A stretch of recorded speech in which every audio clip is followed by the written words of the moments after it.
Ahojte, volám sa Michal Drevenák.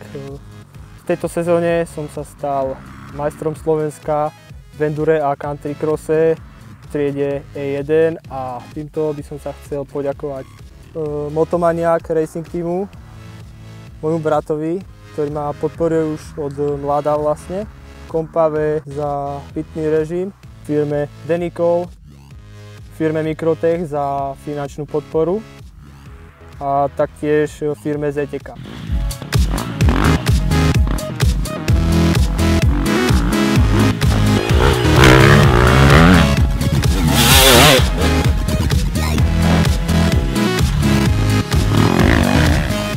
Nachádzame sa v okolí Považskej Bystrice. Je to miesto, kde som vyrastal, kde som začínal jazdiť. V minulosti Považská Bystrica žila enduro. Jazdil sa tu svet.